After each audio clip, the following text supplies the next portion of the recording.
Hi guys, Michel here. Today we're gonna talk about this Line 6 wireless system.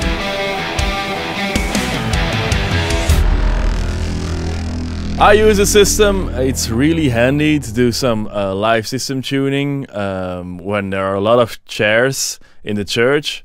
You can easily calculate delay lines. I also use it to align main with sub because it's the only system I use, so don't forget it's relative. So if you use it in combination with other microphones, you can get in some trouble, but if you only use this one to calculate everything, it will be normally okay.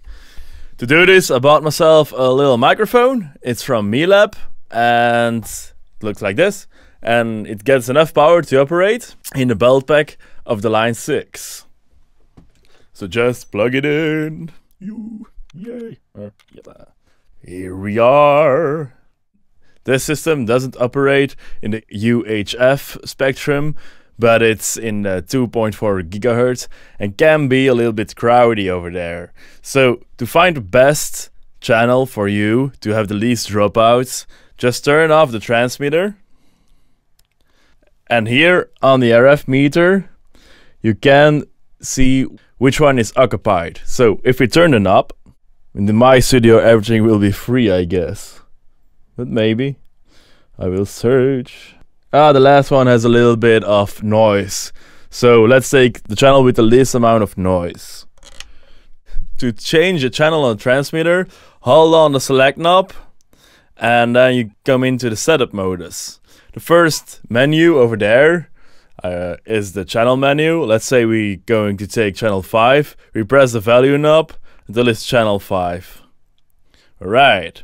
The second menu of the setup is the modal. The modal has some EQs and we will see it later in the technical details which modal does what kind of EQ. Most of the time, for measurements, I leave it on flat. Here we are. If you are here on 5, you have to change the channel to 5.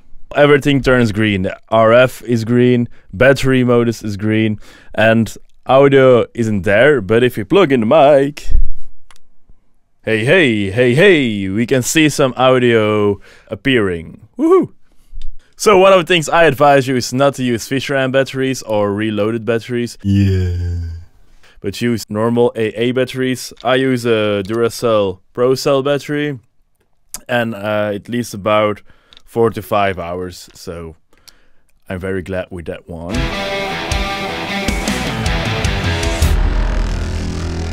To go further into technical details, I made some cable. It's a mini XLR to a normal XLR. And I use Smart to measure the system so we can see what the system is doing with our audio. Because it's a digital wireless system, it introduces a little bit of delay time. So I measured it and it's about 4.3 milliseconds. A little bit of latency it introduces. I also measured the phase and frequency response. The phase is really flat. Just in the higher frequencies, you can see a little bit of a phase shift about 30 degrees. But the frequency response is flat. And so you can trust on that one if you want to EQ a system. Let's see the models. Like I said, the model is kind of an EQ. So you got model 51 introduces a low cut at about 100 Hz. The model 52 introduces the same low cut but with more of a high roll off. And the IF function, it simulates a long guitar cable. It results in a high cut on, let's say 45K. It already goes down. Also, there is a dynamic filter on the receiver itself. If you push it in, it will result in a low cut on about 30 Hz.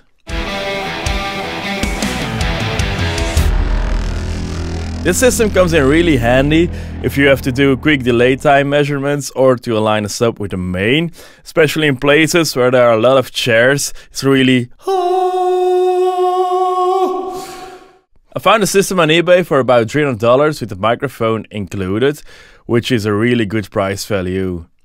Thanks for watching. If you like my videos, don't forget to subscribe and see you next time. Bye!